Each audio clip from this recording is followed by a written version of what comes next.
Ei, gente, como é que vocês estão? Como é que foram as semanas de vocês? Bom, eu não tô tendo muito tempo pra gravar aqui o meu vídeo semanal e também não tô tendo muito assunto, né? Não tem acontecido nada na minha vida assim diferente. E quando acontece, normalmente eu fico tão envolvido naquilo que eu acabo esquecendo de gravar vídeo, né?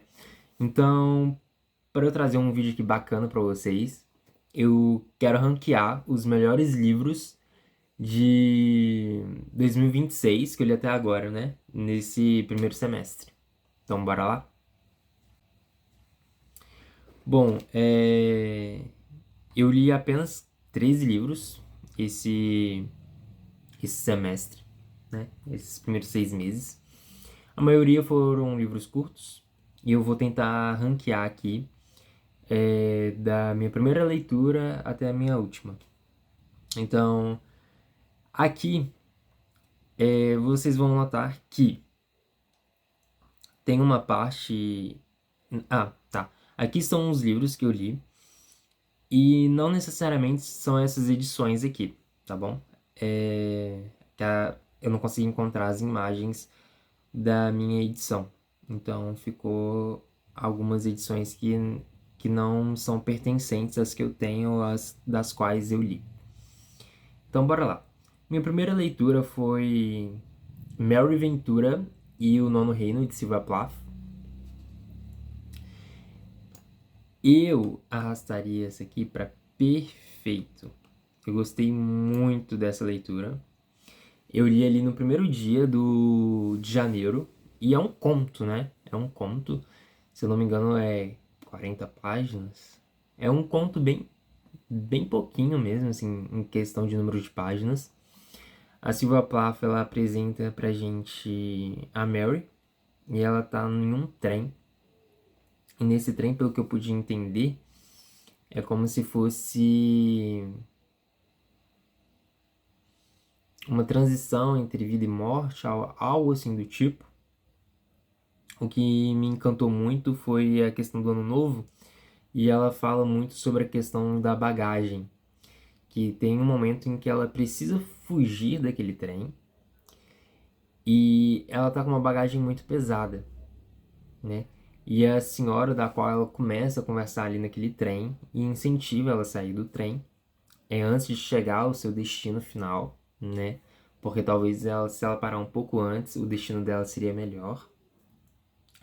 Ela fala: tira sua bagagem, deixa sua bagagem para trás, corra, corra como o vento, algo assim.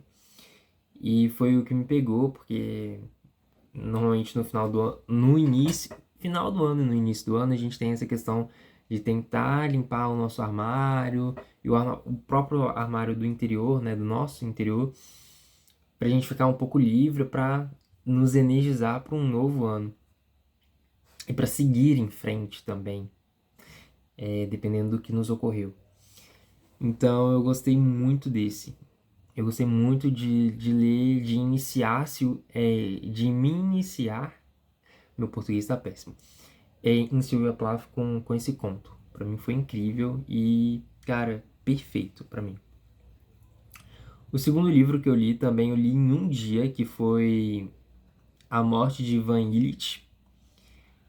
A Morte de Ivan Ilitch eu colocaria ele muito bom.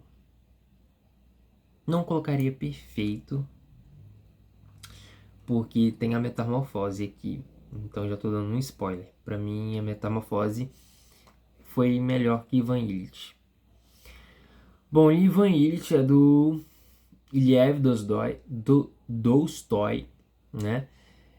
Conta a história de um cara que ele vivia muito pela aparência e toda a sua vida foi construída em prol das aparências. Então ele não era muito de questionar e de realizar o que ele gostaria de realizar, mas sim o que o outro esperava dele. E a partir do momento em que ele se vê doente, ele vê que ele nunca viveu para ele. Ele sempre vivia em prol do outro, independente se fosse um familiar, um amigo ou um chefe, né? um subordinado. Ele era funcionário público, né? Mas enfim, tem as escalas assim de hierarquia. Aí ele se vê em um looping infinito depois, né? Em que quando a gente tá num momento assim de doença, é normal a gente parar e a gente olhar para trás e ver o que a gente deixou de fazer, enfim, fazer uma análise da nossa vida. E ele faz essa análise e ele não vê uma coisa muito boa. E ele tem uma questão também que é meio que ele vivia para aparências, tá ligado?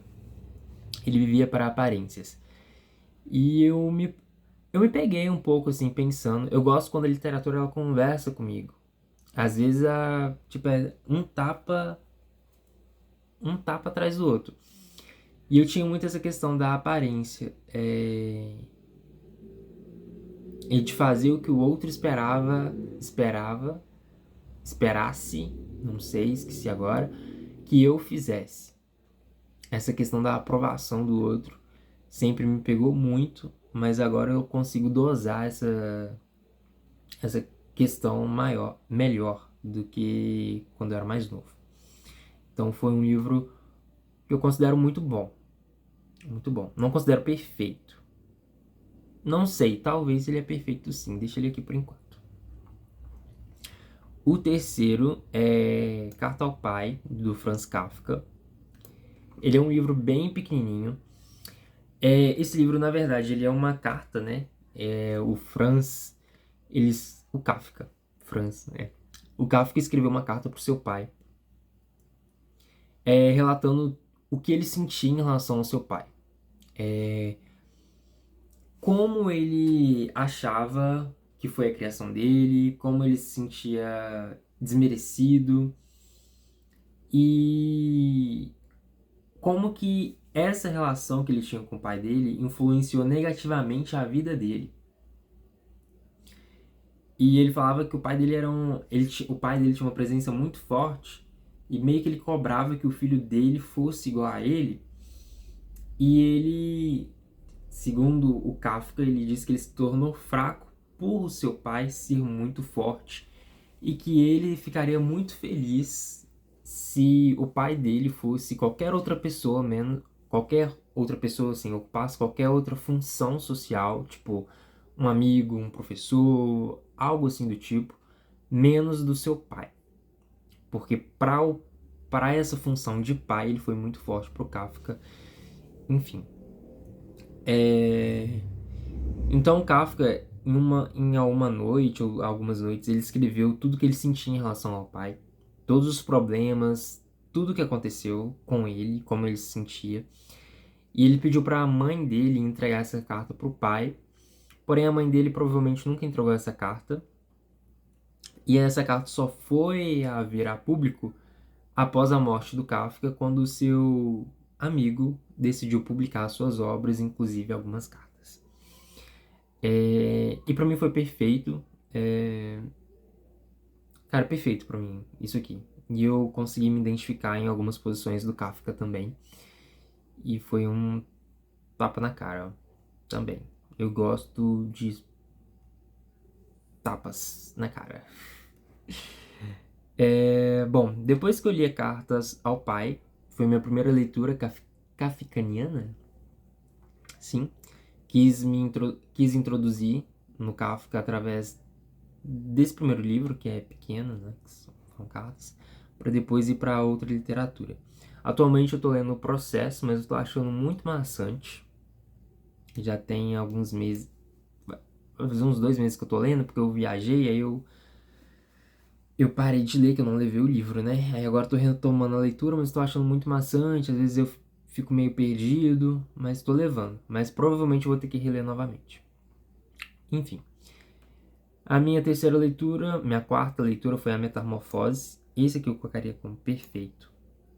Eu gostei muito da Metamorfose, eu gostei muito do simbolismo do inseto, que provavelmente é uma barata. Eu gostei muito que o Kafka quis denunciar aqui principalmente nas relações familiares. Claro que o livro aborda tanto a questão familiar quanto a questão da função social do indivíduo, né? Quando o indivíduo perde a sua função social, o que lhe sobra, o que lhe resta, né? Como que as pessoas tratam alguém que perde a sua função social, que perde a sua produtividade, que perde a sua capacidade de, como eu posso dizer, sua capacidade de manter o outro, né? Porque o Kafka, o personagem que é o Gregor, ele meio que mantinha ali o seu núcleo familiar. Ele mantinha seus pais e sua irmã financeiramente. E através disso, a família dele era dependente dele, né? Porque eles não produziam nada. Então o Kafka, o Gregor, ele era o provedor da casa. E a partir do momento que ele se transforma em um inseto, ele deixa de ser o provedor da casa e ele começa a ser destratado, desumanizado. E o mais interessante é que aí o pai, a mãe e a irmã, eles começam a se tornar protagonistas da vida deles, porque a partir do momento que eles não podem ser dependentes de alguém, eles precisam fazer algo para sobreviver, como trabalho, e eles começam. É uma dinâmica meio, cara, muito doida, porque eu li esse livro com dois viés de pensamento. Esse viés, tipo, como que o outro te trata quando você não precisa, quando ele não precisa mais de você. E o outro viés é que o Gregor, ao manter a família dele tão dependente dele, a família dele deixou de exercer as suas potencialidades. O pai, ele muda o seu físico, né? Tipo, ele muda o seu físico. A irmã dele, acho que tinha alguma coisa que o Kafka meio que bancava, o Gregor meio que bancava ela em relação aos estudos, alguma coisa assim. Enfim, muito bom, perfeito pra mim. Foi dois tapas na minha cara. Eu me identifiquei um pouco com esse livro também. O outro foi O Resgate do Tigre. Eu não sei falar o nome da autora, é uma saga, que é A Maldição do Tigre. São 4 livros, são 6 livros. Os livros principais são 5 livros. E ano passado eu li A Maldição do Tigre. Esse ano eu tô lendo O Resgate do Tigre, também agora recente. Tô lendo não, eu li O Resgate do Tigre e agora eu tô lendo A Maldição do Tigre. Não, A Viagem do Tigre. Relendo, porque eu li esse livro em 2014. Cara, eu colocaria aqui em bom. Bom. É uma leitura que eu diria que ela é infanto-juvenil. Eu já não tô mais nessa fase literária. Dá pra ver aqui pelos meus outros livros, né? Mas, cara, eu gostava muito. Eu comecei a ler a saga pelo terceiro livro, que é A Viagem do Tigre, que atualmente eu estou relendo. Gostei muito, eu devorei o livro. Acho que em uma semana, algo em torno assim. E em 2024 eu consegui comprar os quatro livros principais, usados, né? Por um preço muito bom, inclusive. E eu comecei a ler. Então, assim, é uma saga muito boa, é uma saga que apresenta um outro mundo, um mundo oriental, um mundo... Passa principalmente na Índia, a saga. Entre Índia e Estados Unidos, que a menina é estadunidense. Então, conta a história de dois irmãos, tananã, que são amaldiçoados. Aí a menina, meio que ela tá ligada entre esses dois irmãos. A maldição é que eles ficam em formato de tigre, mas com o passar do tempo, depois que eles vão cumprindo certas missões, o tempo humano deles, que eles podem se transformar em humanos, ficam mais longo e eles estão querendo quebrar essa maldição. Enfim, eu gostei muito. Tem algumas coisinhas assim que pode mexer com você, algum viés filosófico, que você pode ficar pensativo, mas não é o intuito do livro, não é o intuito da saga. Mas assim, para passar o tempo muito bom, a história é muito boa. Não colocaria muito bom ali e perfeito, porque talvez em um outro momento eu teria colocado. Porém, o meu gosto, assim, já não é mais essa questão fantasiosa. Então, eu colocaria ele bom, porque ainda eu gosto da saga. Estou gostando de ler, inclusive, porque eu não terminei de lê-la. Mas colocaria aqui no bom. Inclusive, o Resgate, eu gostei mais do Resgate do livro 2 do que o do livro 1. E o livro 3, eu diria que eu gostei mais do que o livro 2, porque o 3 eu já li, eu tô relendo agora. Não sei como que vai ser o livro 4. O outro... Um, dois... O sexto livro, eu li opa, Essencialismo. E eu gostei muito do essencialismo. Eu já fui me apresentar, já fui apresentado a esse conceito há um tempo atrás, lá para 2018. Essencialismo barra minimalismo. Já assisti um filme muito bom, que eu esqueci agora o nome, e eu não vou lembrar, mas é um livro em que são dois amigos que eles são empresários. Eu não lembro se eles são sócios, mas eles fazem um desafio em que eles precisam ficar com menos coisas. Tem esse viés minimalista, essencialista. Tá vindo falar existencialista. Essencialista. Essencialista. Isso. Cara, muito bom também. Aí nesse filme, tô falando do filme agora, eu acho que é 100 coisas, alguma coisa assim. A cada dia que passa, primeiro eles ficam sem nada, eles fazem uma limpa assim de tudo. Aí a cada dia que passa, eles acrescentam uma coisa na vida deles. Até é uma aposta, é muito legal. Depois vocês tentam pesquisar aí, ver se vocês conseguem encontrar esse filme, não lembro o nome. Acho que é 100 coisas, alguma coisa assim. Mas o livro, voltando pro livro Essencialismo, gostei muito, apresenta conceitos muito importantes, dos quais eu pretendo estudar mais. E, cara, eu indicaria sim esse livro para outras pessoas. O pessoal ultimamente não gosta muito de autodesenvolvimento, né? Esse pessoal que, sim, gosta muito de literatura, de fato. Não gosta de autoajuda. Esse livro se enquadraria sim em autoajuda. Mas, cara, não é uma autoajuda assim, fajuta, sabe? Tem embasamento. Então, sim, é um livro que eu acho muito bom. Não colocaria perfeito, colocaria como bom. E que eu acho que dá pra ajudar uma galera aí com esse conceito.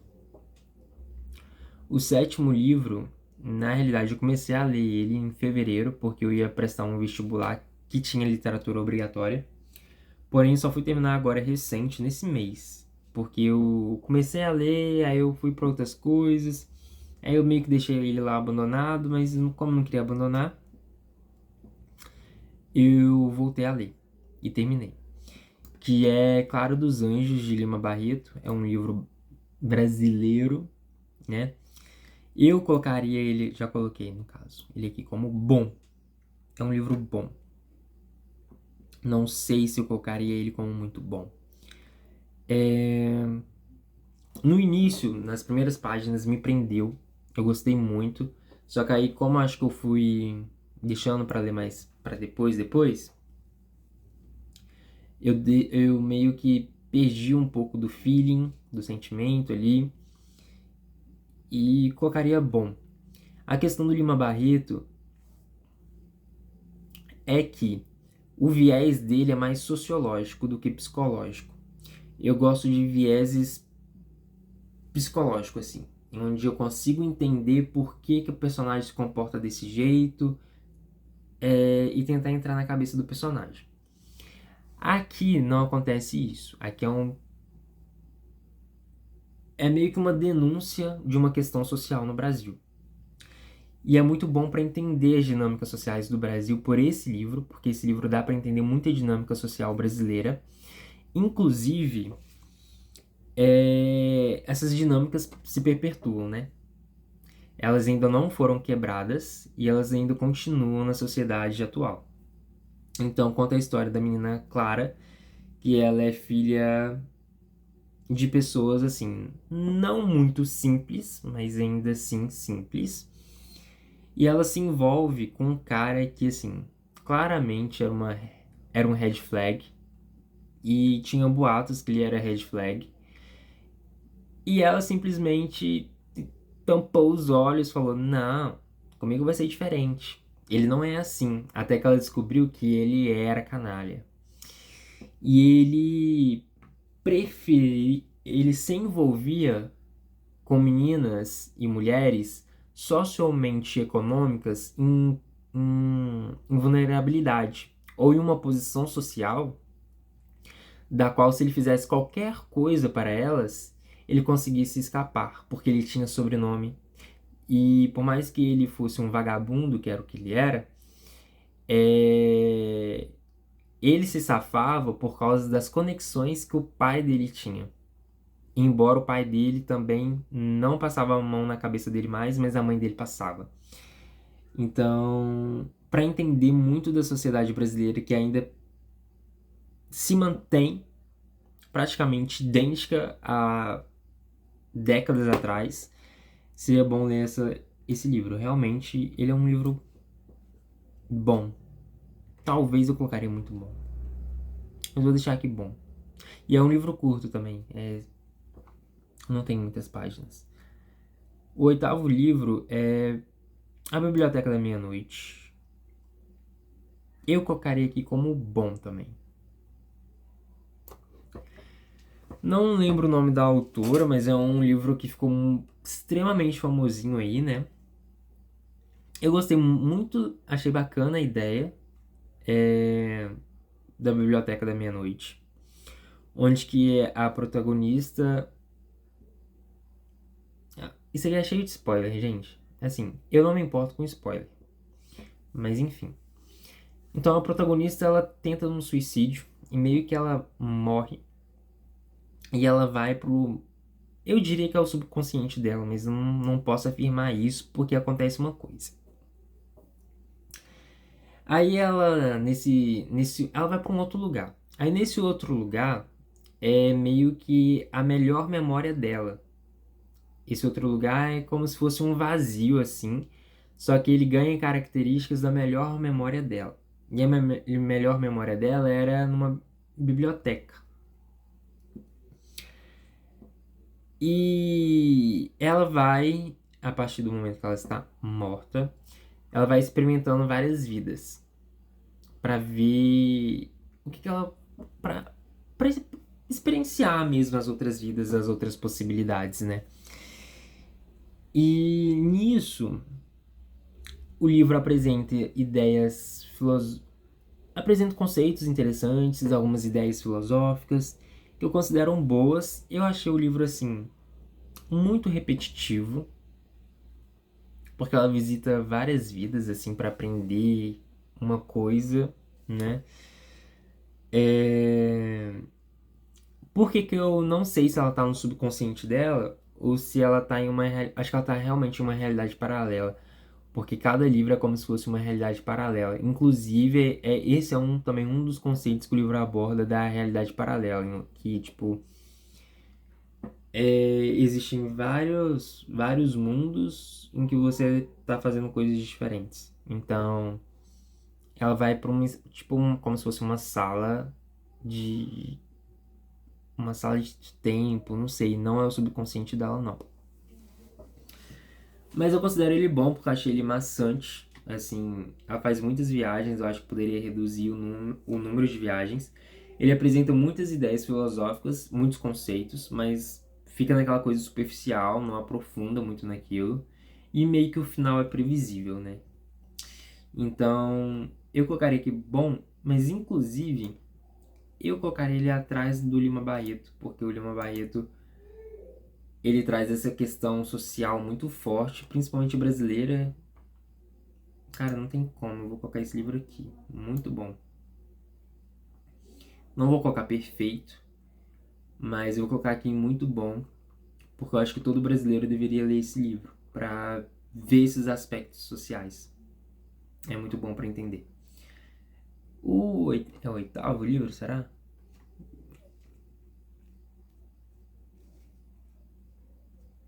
Não, o nono. O nono livro é Gente Pobre, de Dostoiévski. Eu colocaria ele aqui. Não sei se eu coloco em perfeito. Eu colocaria ele muito bom. Colocaria aqui na frente do Ivan Illich. Cara, o Dostoiévski tá muito famosinho agora, recente, né? E eu gosto muito dele porque ele tem essa profundidade, assim, psicológica. E principalmente dos seus personagens, né? E ele denuncia o aspecto social também.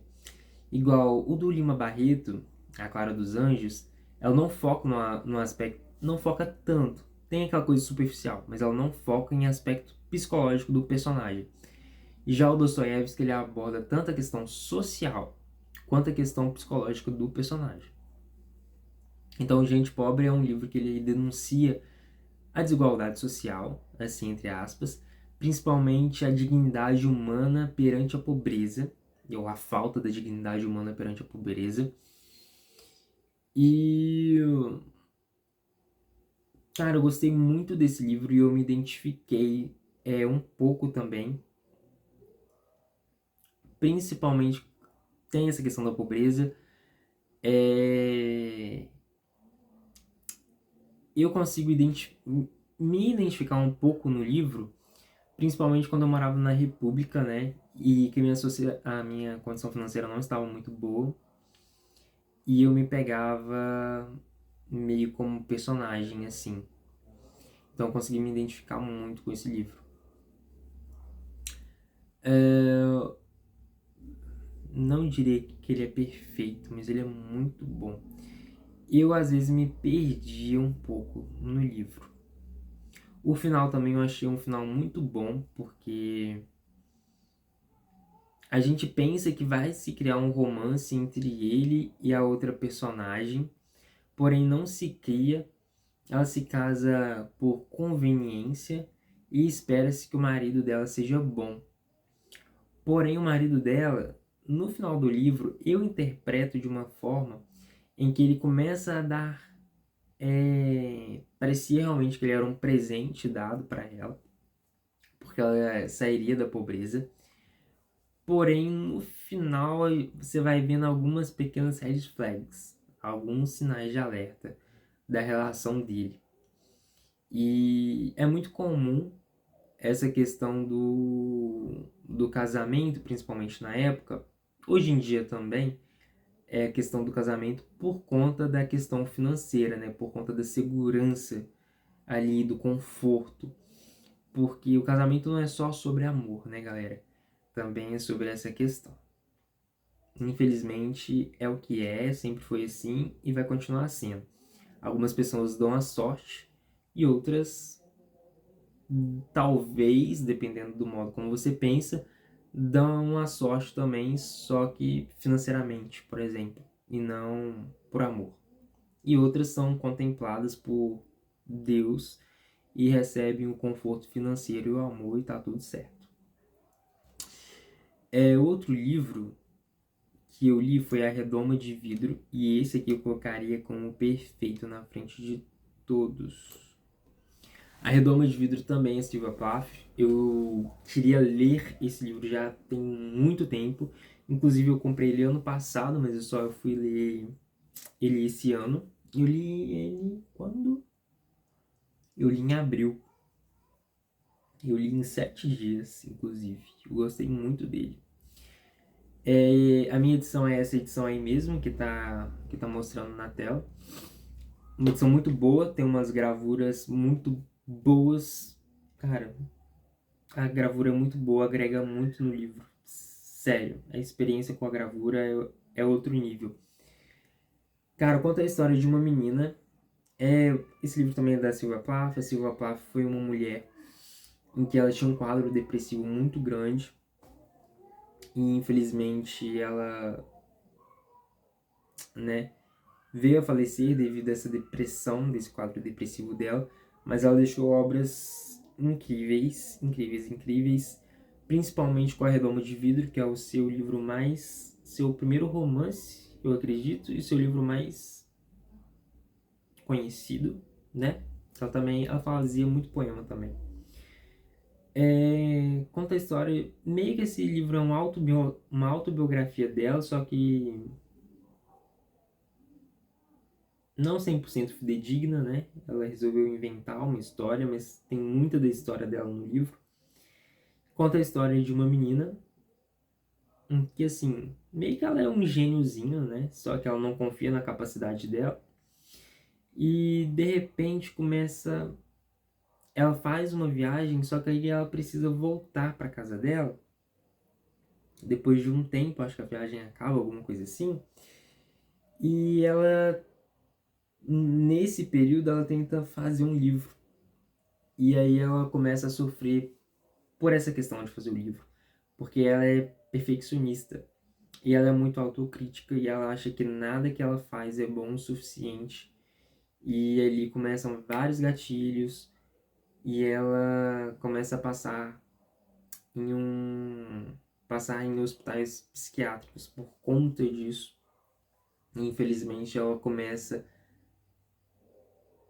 a se ferir, essas coisas assim do tipo. E assim, eu me identifiquei muito com esse livro. Muito com esse livro. A minha personalidade é melancólica. Eu sou melancólico colérico. Realmente é o meu temperamento. E eu acho que devido à minha personalidade, eu pude me identificar muito com o livro. E é muito interessante como que um livro feito na década de... cara, eu não sei, mas foi no, sei lá, 1940? Não sei em que época que se passa o livro e em que época foi escrito. Mas provavelmente deve ser isso, nos anos 40, anos 50. E como que ele ainda é tão atual. Como que a juventude passa pelas mesmas questões, independente de qual época seja, tá passando pelas mesmas questões. Porque eu passei, me vejo muito na protagonista também. Então, para mim, perfeito, foi a melhor leitura desse ano até agora. Tipo, top livros da minha vida. O outro livro é Onde Estiveste de Noite. Eu colocaria ele... eu gosto muito de Clarice. A escritora é Clarice Lispector. Deixa eu ver. Eu colocaria ele aqui como perfeito. É uma reunião de vários contos, mas uns contos com aspectos bem existencialistas, bem filosóficos, que eu não vou conseguir falar aqui a respeito, que eu só conseguiria falar depois de ler o conto e estudar sobre o conto, ficar parando e filosofando para então poder falar, porque já tem um tempo que eu li também, não tem como filosofar agora depois desse tempo. E eu mudaria aqui, eu colocaria A Metamorfose em Frente, Carta ao Pai. O outro livro, o penúltimo livro que eu li, foi Las Gemelas. Las Gemelas? Sim. Las Gemelas é um livro razoável, sim. É uma escritora brasileira, ela é mineira, inclusive. Ela escreve em português. Porém, esse livro é meio que em espanhol, não sei se ela estava praticando o idioma dela. Enfim, eu peguei esse livro, a história é muito previsível, conta a história de duas irmãs, que elas foram duas irmãs gêmeas, que foram separadas, uma vai para uma família rica, outra vai para uma família pobre, aí as duas se encontram. Aí as duas se invertem de lugares. Aí uma tenta reaproximação com a mãe, a outra, a família completamente desestabilizada. Aí depois a mãe descobre que ela é a filha dela, tananã. Muito previsível, tem muitos filmes na Sessão da Tarde que são assim. Eu deixaria aqui em razoável, não colocaria ruim. Na realidade, não tem nenhum livro ruim. É um livro muito previsível. Eu gostei. Eu comecei a ler só para praticar o meu espanhol, por ser uma leitura mais fácil, né? Não tem termos difíceis, muitos termos desconhecidos, então a leitura foi bem fluida. E o último livro que eu li no domingo, eu li no sábado, li inteiro no sábado. Eu colocaria aqui, não colocaria esse livro como perfeito, mas eu gostei da mensagem que ele passa. Não sei se eu gostei dele mais do que o Ivan Illich. Mais que Gente Pobre eu não gostei. Vou deixar ele atrás do Ivan Illich. Noites Brancas do Dostoiévski, quando dois emocionados se encontram. Eu acabei de ver esse meme. Quando dois emocionados se encontram. É isso. Gente, Noites Brancas também é um livro bem reconhecido. Eles até recomendam começar a ler Dostoiévski através de Noites Brancas. Mas o primeiro romance publicado do Dostoiévski foi Gente Pobre, com 24 ou 25 anos, e o outro 26, 27 anos, Noites Brancas. Eu particularmente prefiro Gente Pobre, porque denuncia mais essa questão social da pobreza. Noites Brancas. Cara, então, eu li o livro bem rápido, não parei para ficar filosofando a respeito, mas tem muito da questão social, econômica também, socioeconômica, claramente. Fala muito do processo da solidão do homem, né? Ele era um homem sozinho, ele não tinha amigos e ele não tinha nem tido contato com uma mulher. E ele se apaixona por essa mulher em uma noite. E essa mulher, ela fala claramente já no primeiro encontro nessa noite que não era para ele se apaixonar por ela, porque, enfim, ela não estava afim, né? Mas mesmo ela falando que ela não tá afim, ela elogia ele em alguns momentos, fala que ficaria com ele se outra pessoa da qual ela ama não ficasse com ela.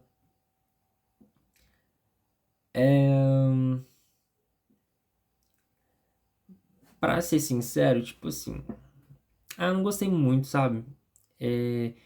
Teve um tapa na minha cara, sim, também. Eu pude me identificar um pouco com o personagem principal por uma questão de não falar o que eu penso com quem eu quero, né? E ficar imaginando amor platônico, no caso, né? Então, sim, me identifiquei um pouco com essa questão, mas assim, era claro que ia dar errado, deu errado isso aí. Ele tava. Os dois, cara, no segundo. Cara, o livro passa em 4 noites. 4 noites. No segundo encontro, eles já estavam falando: Nossa, eu te conheço mais do que eu conheci tal pessoa. Cara, era a segunda noite, não tem como você conhecer uma pessoa com essa. E falar que já ama, tá ligado? Enfim, era previsível que aquilo ali ia dar errado. Mas ele mesmo cavou a sua própria cova, porque ela estava interessada em um rapaz. Porque eu pude entender, ele conseguiu encontrar esse rapaz, e ela ficou com esse rapaz. E ele ficou sozinho. A Deus dará.